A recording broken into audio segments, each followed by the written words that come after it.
ঘটনা যেটা ঘটছে, এখন বাজে সকাল 10:30। আমি আসছি দোকানে। এমনিতে এখন পর্যন্ত কোনো প্ল্যান নাই যে কোথায় বের হব নাকি হব না। যদি এরপরে কোনো কাজ থাকে তো বের হব। এখন পর্যন্ত ওইরকম স্পেসিফিক কোনো কাজ আসে নাই যে বাইরে ওইখানে যেতে হবে বা কি। তবে এরপর যদি মানে কাজ আসতেও পারে, কারণ আমার বাবার আবার মোটরসাইকেলের ঝামেলা দেখা দিচ্ছে। তার মোটরসাইকেলের পার্টস পাতি কেনার জন্য আমার যেতে লাগা পারে পার্টসের দোকানে। এখন সাভার যাবো নাকি মিরপুর যাবো তার কোনো ঠিক নাই। এখন যদি সাভারে পার্টস অ্যাভেলেবেল পেয়ে যাই তাহলে মিরপুর যাব না। আর যদি অ্যাভেলেবেল না পাই তাহলে মিরপুর যেতে লাগা পারে। তো এখন এই প্ল্যানের মধ্যেই আছি। এখন দেখি নেক্সটে কি হয়, সবে আপনাদের সাথে শেয়ার করবো ইনশাআল্লাহ। তো সাথে থাকুন। এখন যখন ভিডিওটা শুরু করছি তখন বাজে দুপুর 12টা। এখন যাচ্ছি একটু সাভারের দিকে। সকালে যেমন বলছিলাম যে বাইকের কিছু পার্টসের জন্য সাভার যাওয়া লাগতে পারে, তো এখন যাচ্ছি সেই পার্টস কিনতে। এখন মেন সাভার দিয়ে ঘুরে যাব না, কারণ ওই দিক দিয়ে প্রচুর জ্যাম পড়ে। আমি এর জন্য ভেতর দিয়ে বিকল্প রাস্তা দিয়ে যাব, সাদাপুর দিয়ে। এদিকে রাস্তাটাও সুন্দর, পরিবেশটাও সুন্দর।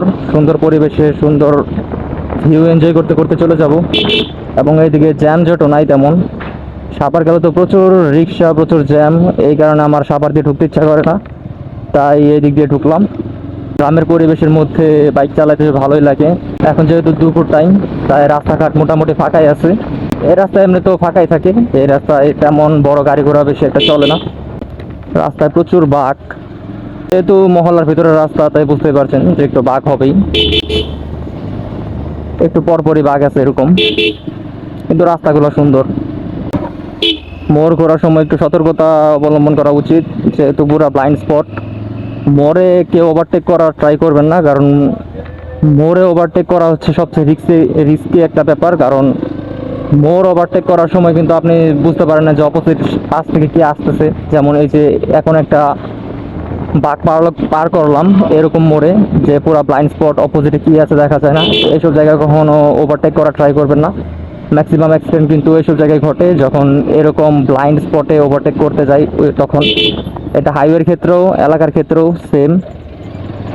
এখানে এমনিতেই হচ্ছে চিপা রাস্তা, এর উপর যদি আবার আমি এরকম মোড়ে ওভারটেক করতে যাই তাহলে অবশ্যই একটা অ্যাক্সিডেন্টের সম্মুখীন হব, কারণ অপোজিট থেকে গাড়ি আসবে এই রাস্তা দিয়েই। এবং আমি যদি তখন ওভারটেক করতে যাই তখন সামনে থেকে গাড়ি আসলে আমিও কন্ট্রোল করতে পারবো না, সেও কন্ট্রোল করতে পারবো না, একটা অ্যাক্সিডেন্টের শিকার হয়।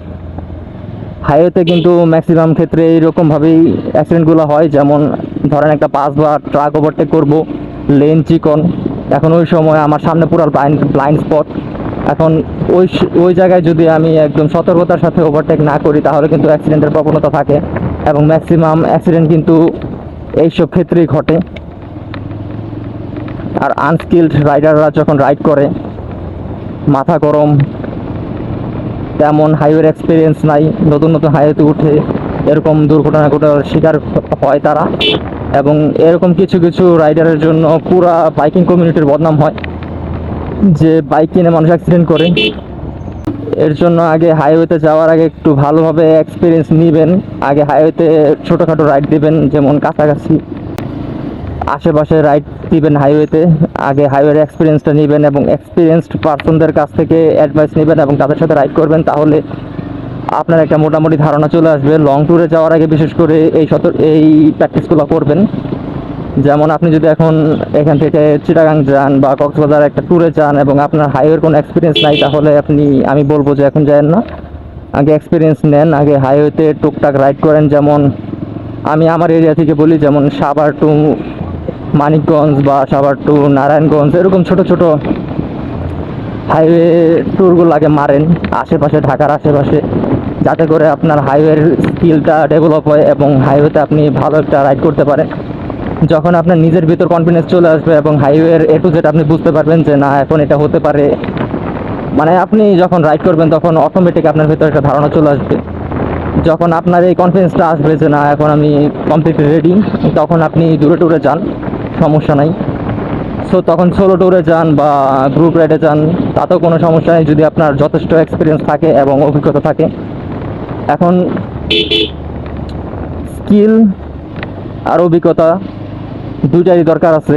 আপনি শুধু স্কিল, আপনার স্কিল আছে কিন্তু অভিজ্ঞতা নাই, তাতেও কিন্তু একটা ঝামেলা আছে।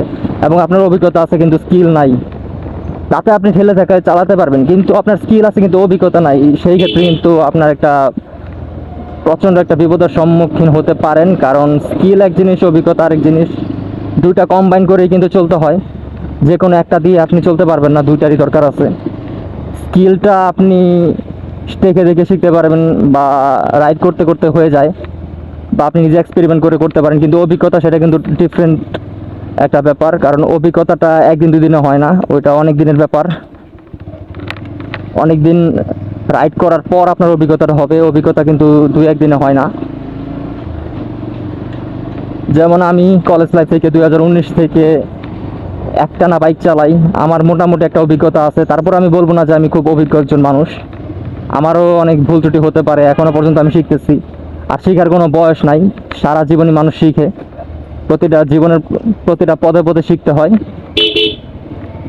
আপনার মাইন্ডসেট এরকম করতে হবে যে আমি স্টিল নাও শিখতেছি। আপনি যদি এরকম একটা মাইন্ডসেট তৈরি করে ফেলেন যে না আমি সব জানি, আমার কিছু শিখতে হবে না, তাহলে কিন্তু বিপদ আছে। কারণ সেই ক্ষেত্রে কিন্তু আপনি অ্যারোগেন্টের শিকার হবেন। আপনি মানে এমন একটা মানে নিজেকে ভাববেন যে আমি সব জানি, আমাকে কেউ শেখাতে পারবে না, তখন কিন্তু ঝামেলা আছে। তাই সব সময় মন মানসিকতা রাখবেন শিক্ষার। কারণ আপনি, হ্যাঁ হতে পারে আপনি অনেক জানেন, কিন্তু কিছু কিছু ক্ষেত্রে আপনি কিছু নাও জানতে পারেন, বা আপনার আরও অভিজ্ঞতা, আরও শেখার দরকার আছে। তাই জীবনের প্রত্যেকটা মুহূর্তে শেখার একটা প্রবণতা রাখবেন, তাহলে দেখবেন জীবনে অনেক দূরে এগোতে পারবেন এবং ভালো একজন ব্যক্তিত্বের মানুষ হতে পারবেন। তো বলতে বলতে আমরা সাদাপুর চলে আসলাম। এদিকে রাস্তাগুলা অনেক ভালো লাগে আমার কাছে। আপনারা দেখতে পাচ্ছেন একদম মোটোজিবি টাইপের রাস্তা, সুন্দর স্মুথ আর সবুজে ঘেরা একটা পরিবেশ, সব মিলিয়ে একটা জায়গা এটা। আর যেহেতু এদিকে অটো চলে, কিন্তু সাভারের মতো এতটা না যে সারাক্ষণ জ্যাম পড়ে থাকবে, এর জন্য আর কি এখানে চালিয়ে আমি কমফোর্টেবল ফিল করি।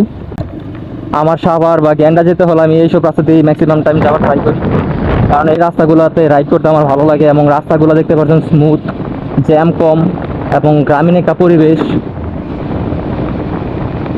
এদিকে আসলে এখনও গ্রামের একটা ফিল পাওয়া যায়, যদিও আমাদের এলাকাটা মকরশোল হয়ে যাচ্ছে। ইন ফিউচারে এগুলো মনে হয় না গ্রাম থাকবে, আর সব শহর টাইপের হয়ে যাবে। কিন্তু এখনও পর্যন্ত যেহেতু গ্রাম আছে, গ্রামের ফিলটা আমরা পাই। এদিকের মানুষ কিন্তু এখনও কৃষিকাজ করে, এখনও কৃষি জমি আছে, ধানি জমি আছে, কৃষি নির্ভর একটা সমাজ এদিকে এখন আছে। আর এই ব্রিজের চারপাশের ভিউটা সেই, এই পাশে বিল টাইপের পাবেন, এই পাশে পুকুর টাইপের পাবেন, এবং চারিপাশে সবুজ। আমার হেলমেটে ক্যামেরাটা মাউন্ট করা থাকলে আমি আপনাদেরকে পুরো এরিয়াটা ঘুরিয়ে ঘুরিয়ে দেখাতে পারতাম। এখন যেহেতু ক্যামেরাটা আমার চেস্টে আছে, তাই আমি আপনাদের ঘুরিয়ে দেখাতে পারছি না, কিন্তু আপনারা সরাসরি আসলে এই জায়গাটা দেখতে পারবেন যে কত সুন্দর এই পরিবেশগুলো। এখানে আসলে মনে হয় না যে আমরা শহরের একটা অংশ, এখানে আসলে মনে হয় না আমরা গ্রামের মধ্যেই আছি এখনো। কালকে রিলস কল করতে করতে মার্জুক রাসেল ভাইয়ের একটা উক্তি আমি দেখলাম, আমার জিনিসটা ভালো লাগছে যে উনি ওনার উক্তিতে বলছে যে প্রতিটা ভালোবাসার ক্ষেত্রে সম্পর্ক থাকে না, আবার কিছু কিছু সম্পর্কে ভালোবাসা থাকে না, আবার কিছু কিছু সম্পর্কে ভালোবাসা, আবার কিছু কিছু ভালোবাসা থাকে কিন্তু সম্পর্ক থাকে না। কথাটা হচ্ছে এরকম। এটা কিন্তু বাস্তব একটা চিত্র, যিনি আমার মনে হয় উনি ওনার নিজের লাইফ থেকেই, লাইফ এক্সপিরিয়েন্স থেকে জিনিসটা বলছে। যে আপনি সমাজে এমন দেখবেন, বা আপনার নিজের ক্ষেত্রেও দেখতে পারেন, যে একটা সম্পর্কে আপনি আছেন, কিন্তু সেই সম্পর্কটা শুধু সম্পর্কের কারণে আপনি টিকিয়ে রাখছেন, কিন্তু সেই সম্পর্কে কোনো ভালোবাসা নাই, কোনো আবেগ নাই, শুধু দায়িত্ব পালন করে যাচ্ছেন। এরকম সম্পর্কও আছে। আবার কিছু কিছু ভালোবাসা আছে যে আপনার হৃদয়ের অন্তরস্থল থেকে সেই ভালোবাসাটা আছে, কিন্তু সেই ভালোবাসার কোনো নাম দিতে পারেন নাই, কোনো সম্পর্ক নাই, কিন্তু আপনি মন থেকে তার ভালো চান। মন থেকে আপনার ভালোবাসাটা আসে, আপনার অ্যাটাচমেন্টটা আসে, আপনার ভালো লাগা কাজ করে, দুই ক্ষেত্রেই কিন্তু আপনি অসুখী।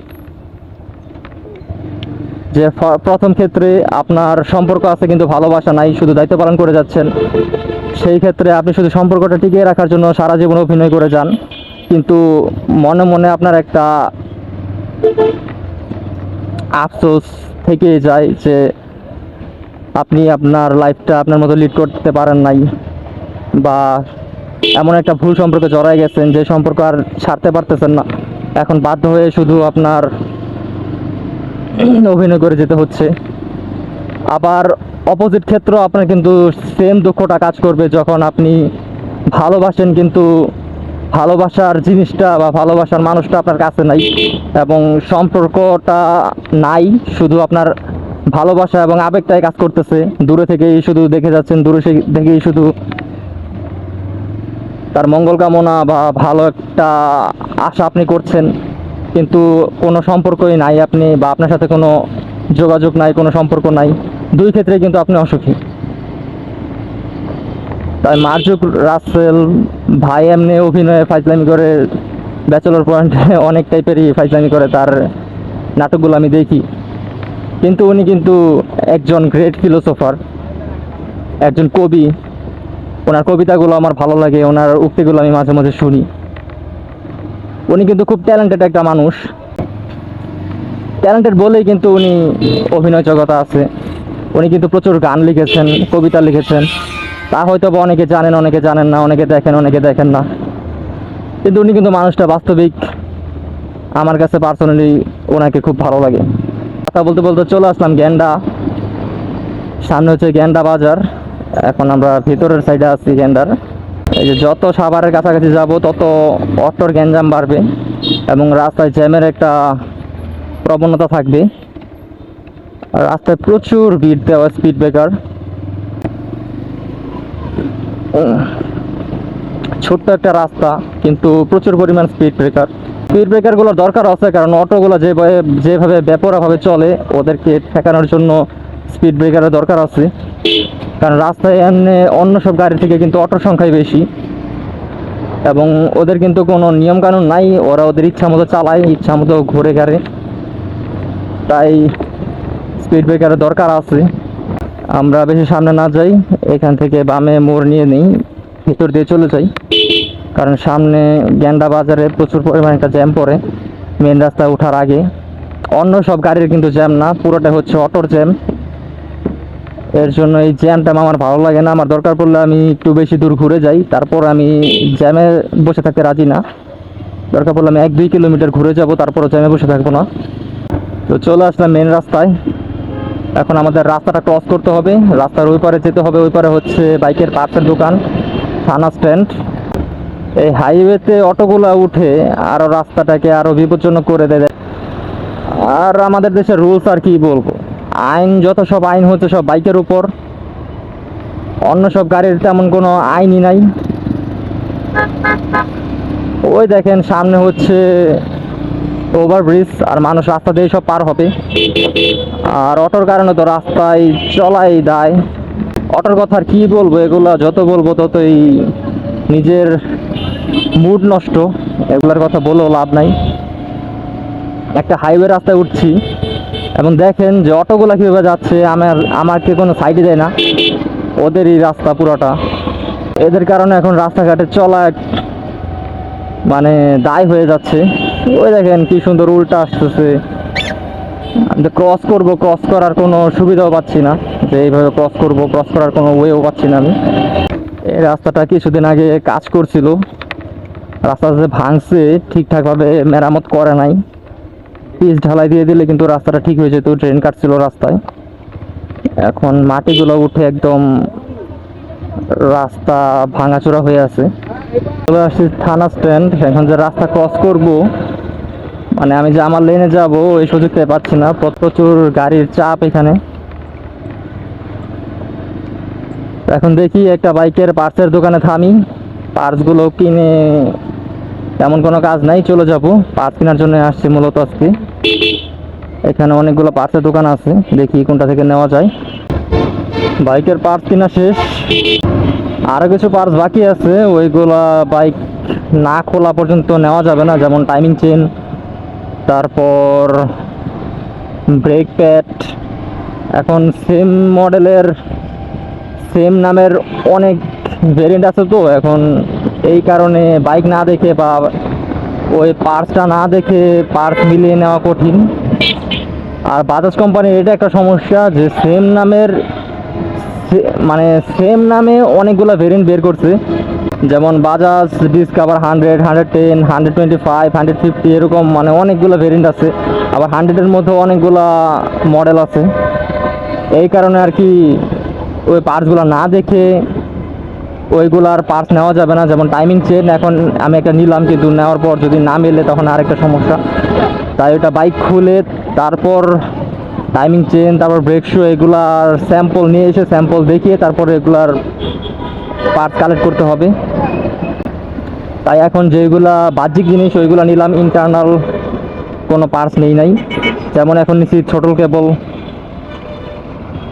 তারপর ইঞ্জিন অয়েল, এইগুলো নিয়ে নিলাম। আর ওই ইন্টারনাল পার্টসগুলো পরে নিব, বাইকটা খুলে তারপর স্যাম্পলগুলো নিয়ে এসে স্যাম্পল দেখিয়ে স্যাম্পলের সাথে ম্যাচিং করে তারপর নিয়ে যাব। এতক্ষণ আমি মানুষদের উল্টা আসে বলে গালি দিতে দিতে আসছি, এখন আমি নিজেই উল্টা যাচ্ছি।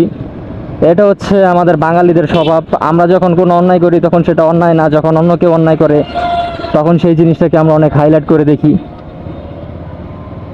আলটিমেটলি আমরা সবাই কিন্তু অন্যায় করি, কিন্তু কেউ অন্যায়টা স্বীকার করি না। এখন আমাকে রাস্তাটা ক্রস করতে হবে, রাস্তা ক্রস করে ওই পার যেতে হবে। এইটুকু জায়গা একটু উল্টা মারি, অল্প একটু জায়গা আছে, যদিও এটা আমার রং হচ্ছে, এরকম উল্টা মারা ঠিক না, কিন্তু এখন সবাই এরকম করতেছে। আর এতটুকু জায়গার জন্য আবার এত দূর ঘুরে যাবো, তাই এখান দিয়ে চলে যাই। এখন যে রাস্তা ক্রস করব, রাস্তা তো প্রচুর পরিমাণ বীজ, এখন ক্রস করতে গেলে মারা না খেলেই হয়। ক্রস করে নিলাম, কোনো চাপ চাপ খাই নাই, রিল্যাক্সে ক্রস করে ফেললাম। আজকে আপনাদের থেকে এখানেই বিদায় নেই, ভিডিওটা আর বড় না করি। আর বাকি সব আনুষঙ্গিক যেসব কাজ আছে ওইগুলো আমি একা একা সারি। তো আপনাদের থেকে এখানেই বিদায় নিয়ে নেই।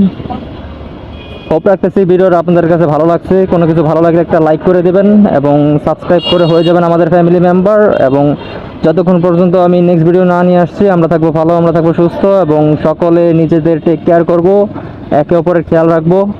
আসসালামু আলাইকুম।